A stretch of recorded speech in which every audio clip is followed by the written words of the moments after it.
Okay, so here's our rock shop. I figured I'd give you guys a little tour of our little rock shop, and it is pretty little. I shouldn't complain because it's in my garage. It's convenient to where I live, obviously, and we've really enjoyed the space that we have used. So let me get you turned around and I'll start to show you what we have and what I want to get and what I just got. Anyway, hopefully you guys enjoy. Okay, to start, basically I've got water running from the water closet straight off of the water heaters to this PEX pipe that I put together. Took that idea from some YouTubers, but it's been pretty convenient. I'll show you what I got going on here. I've got, from the male fitting off of the water heater, I've got just a little adapter with a valve that's right there. Literally goes right through the wall. Probably isn't the best setup I've ever done, but yeah, comes right out of the wall there and then gives me the water that I need. I have it directly fed into the cab machine. So this is an old workbench that I put together like 20 years ago. Don't know how long it's gonna last getting water all over it, but it's an oldie but a goodie. And anyway, this is our little cabbing station. And all I have to do is flip that to get water introduced to the cab machine, and we're in business. So the pressure's a little bit high, but it's okay because I have it all feeding into a drain system that goes into this trash can. So then, once this trash can is full, I just use that sump pump and a hose, and I go water the grass with it. So yeah, that's on wheels, so I can move it around if I need to. That's worked pretty well. Yeah, got a couple chairs here, so Caleb and I can both work together on the cabbing machine if we want to. Over here, I've got just a metal stand. This is where incoming rocks get sorted, basically. So I'm always on the lookout for a good deal on rough material, basically. This is some Brazilian agate that I got a pretty good deal on. I have no idea if it's gonna be good, but you will all find out with me eventually. So I love them when they're this shape because they almost look like a horse hoof. And they cut really good right down the center like that. Got some thunder eggs and more thunder eggs and more I think honestly I'm addicted to thunder eggs. It's just a thing that I can't stop buying.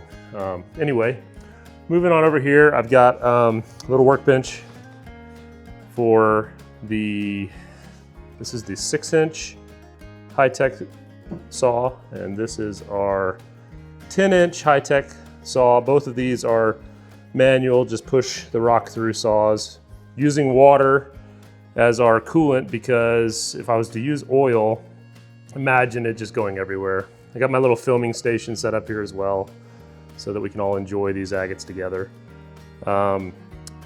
I have to get a slab saw at some point. The biggest downside in cutting any stone with these saws is that it creates a lot of heat on the face of the rock and it creates fractures, which are a nightmare to eventually get out using the cabbing machine or the new high-speed sander. I understand if you use oil, like in a slab saw, to cut your rocks, it's not near as bad. So just got done cleaning this up. So the inside is nice and clean, and you'll see why so many people have dirty saws, because it is a pain in the butt to clean.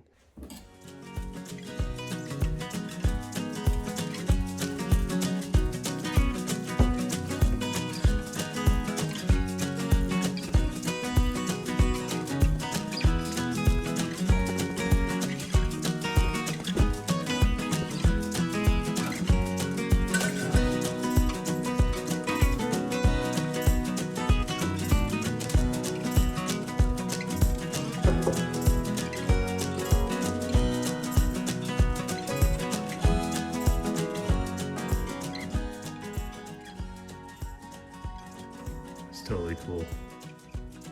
You can see the layering.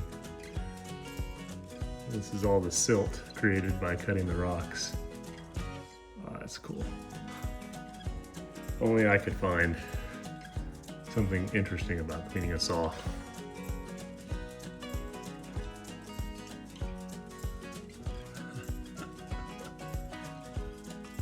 I kind of like it.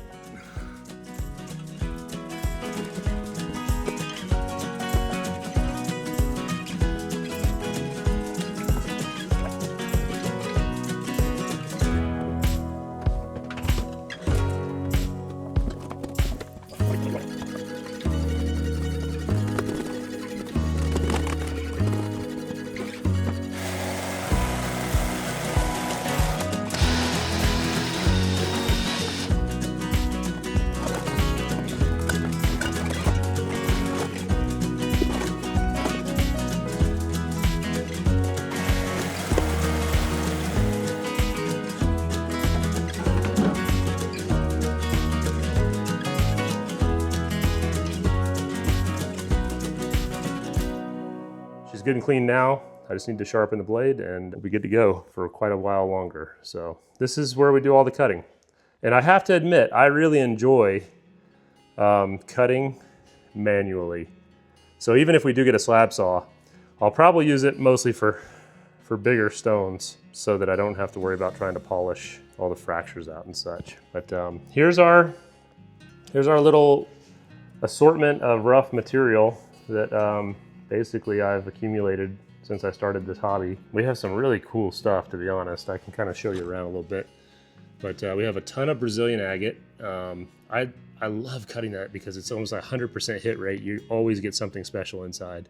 I've got lots of different geodes. This was a mystery. This is a mystery bag, so I have no idea. Like, I think that's a Brazilian agate right there. But there's some different geodes and thunder eggs, which are mystery. I'll probably make a video out of that, just cutting those ones.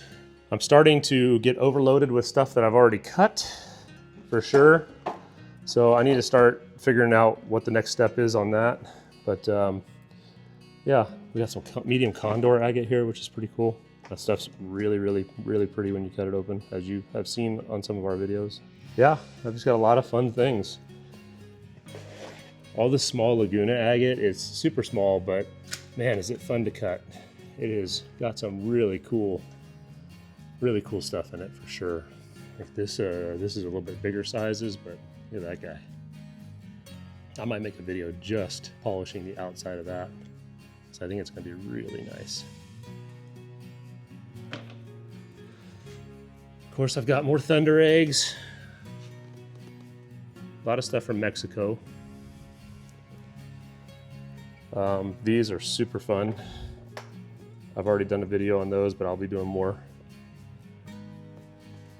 Yeah, these are all just things that Caleb and I have cut for fun in the past. I need to get to polishing it at some point. It's just mixed up too. It's going to be a pain trying to rematch everything. Same for this one. My organization skills only go so far. This is all stuff we've cut that needs to be polished. Eventually I'll get to it. Starting to do some rock hounding of our own. I have a buddy of mine that brought me this one from where he found it in central Idaho. And that is gonna be fun. I need a slab saw before I can get into this thing, for sure. But that is one complete whole agate with a geode center. So I'm not really sure how I'm gonna get that cut, but this is some bigger. This is a thunder egg here. Moving on over, we got all of our masks, hearing protection, and aprons over here. This is the high-speed sander I just built. Just got this, which has allowed me some more storage. This is a fun new toy that I got. This is a Richardson Ranch low-speed polisher. So I'll be using cerium oxide on a leather wheel to polish some of our bigger stones. That should, it's gonna come with some practice, but I'm looking forward to trying this out. I gotta figure out how to mount it and where to mount it. In here, I'm just starting to build a collection of, this is all stuff that I've used in videos actually.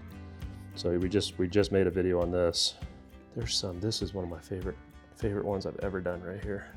That's a condor agate. Looks like the shape of the head of a condor. That pink center is just unbelievable. It's yeah, that's gonna be fun to fill that up. Oh yeah, I was gonna talk about it. My plan is to build a wall here to be able to display the personal collection. That'll be a fun project for sure. I got a buddy helping me with that. And then over here, I'm gonna put some floating shelves so that we can store maybe some rough material up there. Like I've got some really cool rough material starting to add up over here that I would love, that I'm gonna end up doing projects with, that I would love to display above where I'm cabbing and stuff. So that's definitely gonna happen. If I was gonna get a slab saw, I think I'd probably have to get rid of this table and put it here, maybe one or two of them here. I would show you the rest of my garage, but it is a total mess right now, and I'm in the process of trying to sort and organize everything. But basically, there's the shop in a nutshell. And that is my midlife crisis. And I love it. And it's helping me get through a lot of stuff. And I've enjoyed spending so much time with my son out here. We've had a blast, and he's having a blast. And I know I did a lot of stuff with my own father when I was young and making memories and stuff. So that's what I'm trying to do with him as well. He would cut every last bit of this nonstop if I didn't stop him. It's so much fun. I can't wait to get into all this stuff. We're gonna cut every last bit of it eventually and making some of this content we've been blessed to be able to make. So anyway, hope you enjoy. Thanks for watching.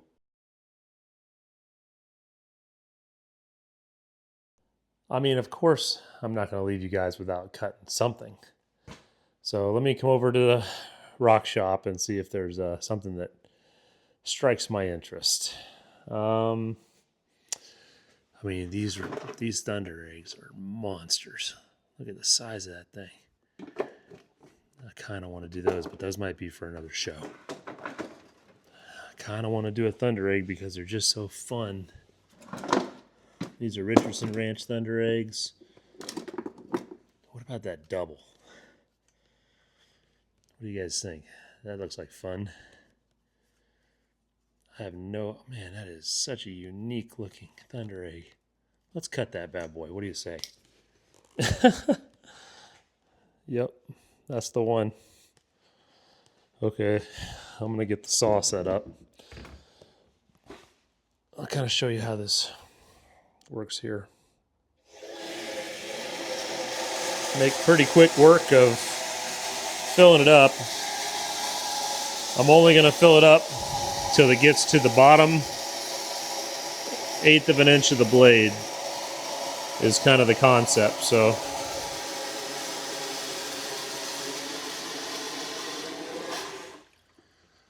let's see where we're at. That's about good. Probably a little more than I actually need, but that'll work. That's how quickly I can fill that saw up. Pretty cool. All right. Let's get the top.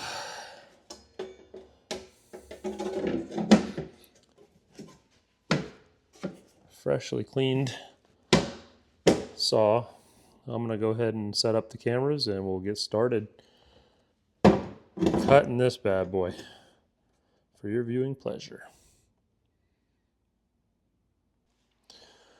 Okay, this is a beautiful Richardson Ranch thunder egg, double thunder egg.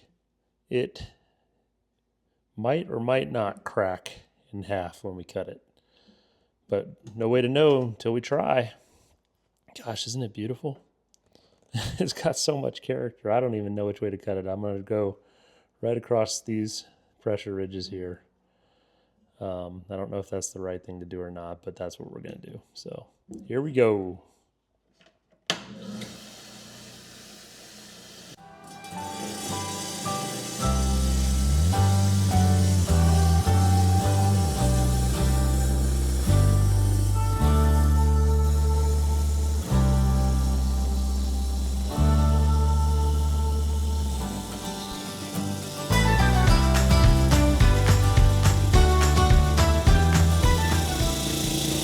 Stay together. No!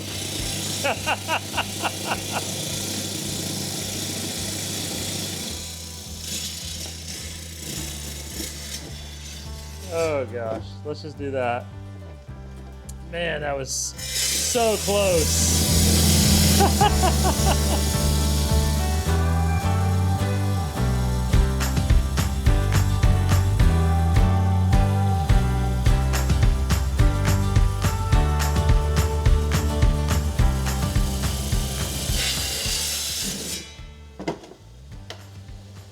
Oh, I'm devastated. Okay, well now we have two separate thunder eggs. Haven't seen them yet. Let's see if we can try to piece this back together. Here we go. You ready? This is thunder egg number 1. Oh my goodness. I can't believe it didn't stay together. Oh, it's really pretty. Look at that, guys. It's got some mossy stuff going on there. It's got, I mean, it's fractured as all get out, but I mean, is that unique or what? I mean, my goodness. Super cool. I like it. Okay, let's try part 2. Let's try part 2. Okay, this is the way that it was right here. Are you ready? As Caleb would say. Oh man. I mean, it's beautiful. I'm so mad that it didn't stay together. I should have known. That's super cool. Such a unique thunder egg too. Too much vibration going on, I believe. It was always going to go. It's probably fractured right there, but pretty cool. Pretty cool individual eggs. Anyway, though, let me just get a close up on those bad boys. So you have some water level banding, some chalcedony, and some moss inclusions along with opal.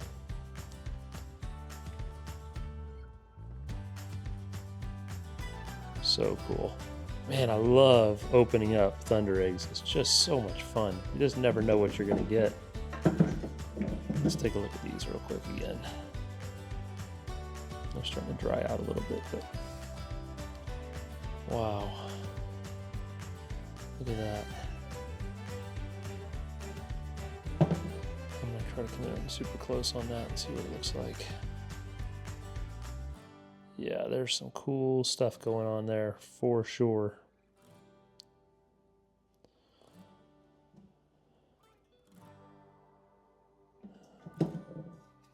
Let's try this one.